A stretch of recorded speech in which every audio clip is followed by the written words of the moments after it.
Hello everybody, welcome back. Today we're going to be playing another game of Total War Warhammer. I'm the Strategy Professor.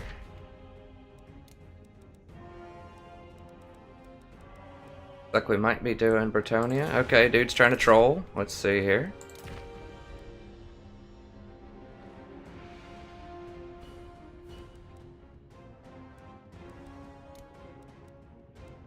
I'm not trolling. I mean, I guess it's smart. I would do the same thing.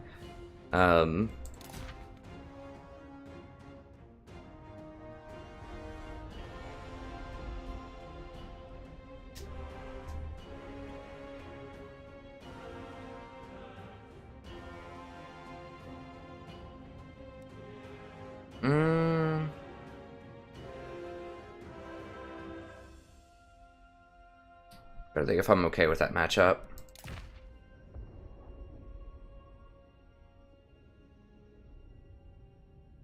I think I'm okay with that matchup.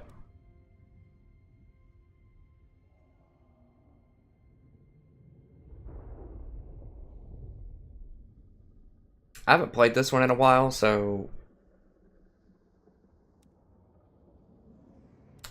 I mean, what is my anti-greenskin version of this? I think I've got a Flying Lord. What do I lose? Okay, so I don't have a corpse cart, and then this guy is just more exposed. No, I think I like the other build better. I mean, the Flying Lord is nice. It's good for harassment, but I think I like having the corpse cart and all this separate from Necromancer. It just makes it a lot harder to snipe. I just like this build. It's pretty good against, I think it'll be okay against Greenskins. So...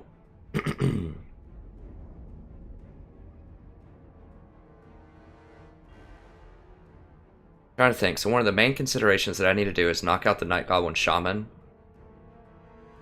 It's going to be really hard to do without a Flying Lord.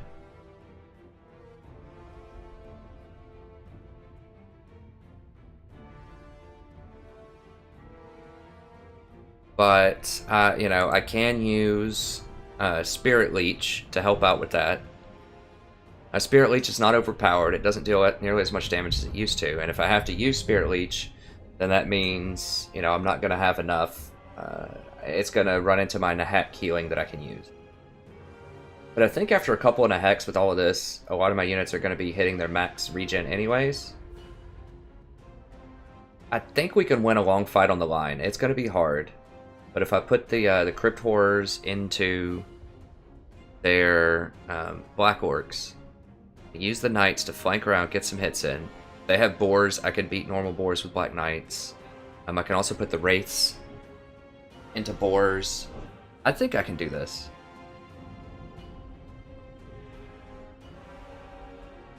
The Greenskins are rough because it's really hard to be like certain exactly what they're going to do. But, you know, dealing with sneaky stabbing is something that...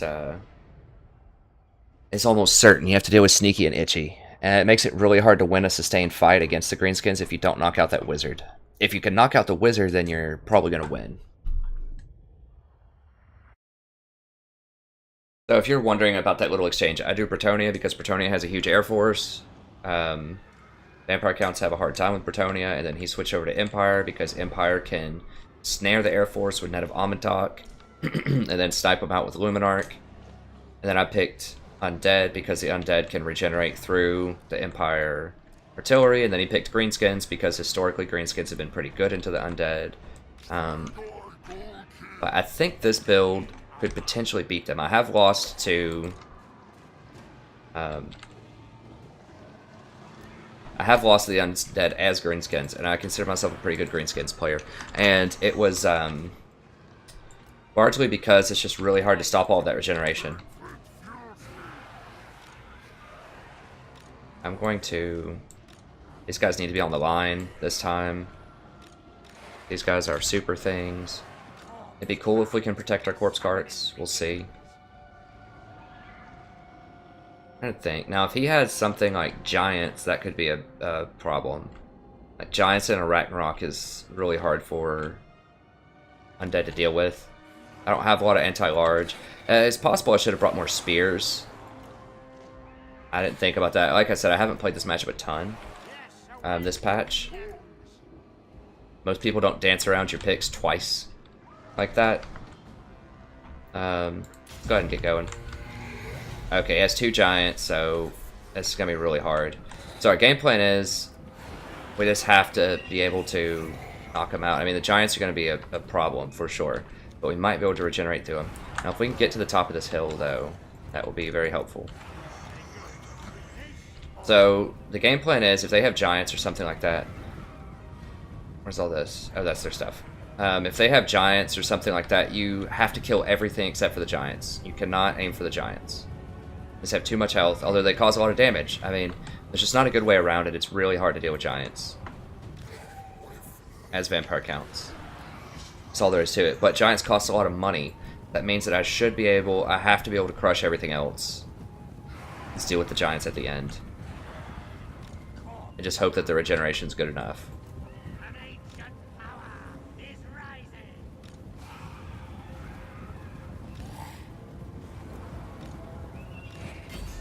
Let's get a charge in there while his other units are away.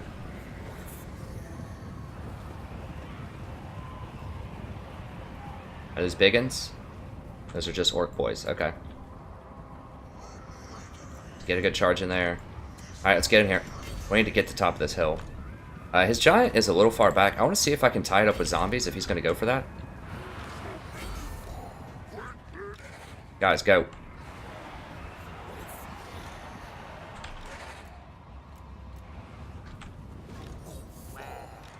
Yeah, I want to get in here and tie up that giant. He hasn't really microed it optimally. Tie these up. Okay, there we go. Now I can charge him in the back.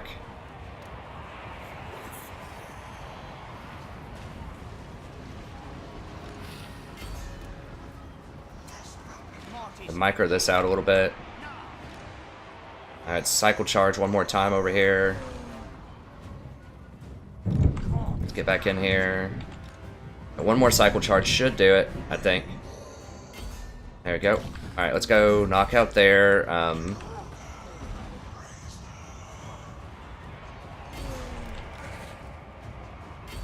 Charge him. Alright, back it out, back it out.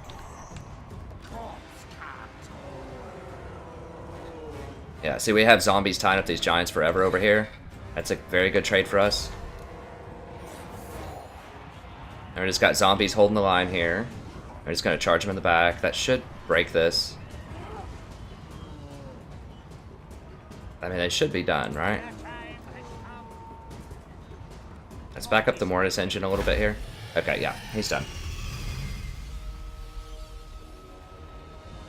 I mean, maybe he just realized that he hasn't been using this boar and giant the whole time. Like, these zombies, 150 gold unit just held out the rest of this forever, basically. And I was just about to pop in a heck to heal everybody up in the middle. It's just, it's hard for Greenskins to deal with. You know, just all of that regeneration. Like, the giants are good. Like, he had a good composition. Maybe he was lagging or just lost track of his giant or something. I don't know. I mean, it got a lot of kills. The one that was killing the zombies, but those are zombies. You know, this was the one that was on the giant, probably. So he got a lot of kills, but I had already taken out all of his orc boys, and the writing was on the wall in the middle. You know, it was so much regeneration, it was barely scratched. I was just about to pop in a heck. Cycle out my Mortis engine.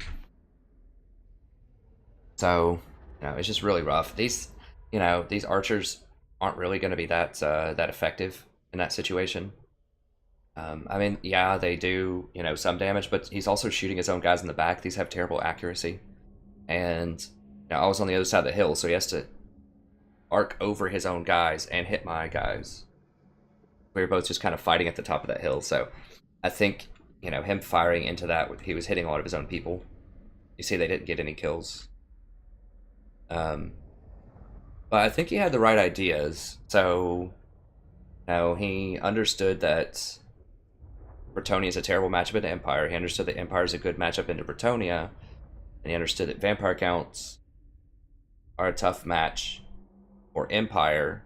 I don't know. That's kind of 50-50. I think that's a highly skill-dependent matchup. Because I like playing against the vampire counts as Empire, and I like playing as Empire against the vampire counts. It really just depends. And then he tried out Greenskins, which have historically been a pretty good match against vampire counts. But I think if you build the vampire counts correctly, you can overcome it.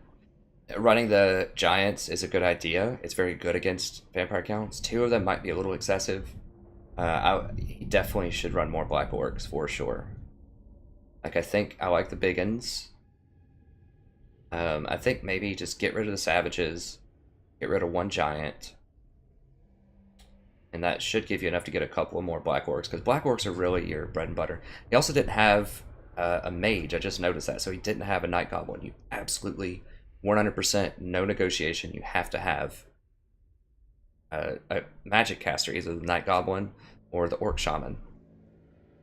I think the night goblin's much better in most circumstances, but he's very cheap too. Like, he's only 400 gold or something, and it's just a tremendous difference. Like, he doesn't stand a prayer if he doesn't have itchy sneaky spam going on. Like, that's so powerful, it's absurd. It doesn't show up on any numbers, you know, your night goblin's not going to get a lot of kills, but trust me, the night goblin is pivotal. Like, that's the linchpin that holds the entire orc army together. Is that magic? 'Cause it's the best magic in the game, I think.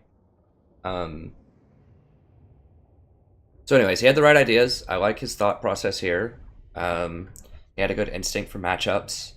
He had a good instinct for composition for the most part. You know, if he took out, like I said, just 1 of these giants, maybe 1 orc boy, both of these. The boards are questionable. I think they can be good if you micro them correctly, but you know, they're not my favorite cav for 750. They're pretty good, pretty good. But anyways, yeah, it's I think this matchup now is about 50-50 Greenskin versus vampire counts. But yeah, he let his giant, as I said, get tied up. I think the big thing was he was letting his giant get tied up with zombies, and he let me control the left flank by baiting his orc boys into fighting zombies, and then charging them in the back a bunch of times with the knights. I think that was a major deciding factor there. So anyways, that's going to be it. Thank you very much for watching. If you enjoyed this, check out the other multiplayer battles that I have. I have a ton of vampire counts, ton of greenskins, quite a lot of Bretonnia, Empire, and a good chunk of dwarfs too. So check those out. I don't have a lot of beastmen, and I don't have a lot of chaos yet. I think they're really underpowered in this patch. But I might break them out soon. We'll see. I should definitely try them out in more custom battles. So I know a couple more subscribers have asked to get in on these custom battles. So we'll definitely try that out. But yeah, thank you very much. Check out those battles. We also have legendary campaigns if you want to check those out. So they're pure campaigns. We don't abuse the auto-resolve system. We don't assassinate words on the campaign map. And we don't do anything else that would give us an unfair advantage over the AI. And I think that makes for much more interesting campaigns than a lot of other YouTube legendary walkthroughs, because we get many, many more fights. Like some of these fights, if you watch other campaigns, you'll see, oh, it's an 80% auto-resolve. So therefore, you know, I should just auto-resolve it, it's going to be easy. It's not. The auto-resolve doesn't calculate correctly at all. And I've discussed in episode 1 of the Beastman campaign why that's an unreasonable request for someone to want auto-resolve. Like, it's way too difficult to calculate how an actual person's going to interact. It wasn't designed for that. It was designed so that people don't have to waste time with absolute stomps. So if you're like taking out a garrison or something, and they have 5 units and you have 20, then auto-resolve is appropriate there. But, you know, if you're attacking another 20-stack army and you have 20 units, and auto-resolve is giving you 70 or 80%, you should just fight it, because they're going to do a lot more damage than auto-resolve says. I mean, I've lost fights where it said I was 80% favored, and I think I'm a pretty good player, because it doesn't calculate legendary stats and just synergies between different units very well. So, anyways, that's going to be it. Check out those campaigns. They're a ton of fun. A lot of people seem to be enjoying those, and it's just a good complement to the battles. I also put descriptions in every episode, so you can just hop right to the battles if you want. Usually there's at least 1 battle every episode, sometimes 2. So check that out. But I deliberately try to seek out at least 1 battle every episode. Sometimes it's not possible, because the enemy will just run away from me or something like that. But a lot of the times it is possible. So thank you very much. It's always a pleasure broadcasting for you. I hope you enjoyed this, and hope to see you next time. Have a wonderful evening.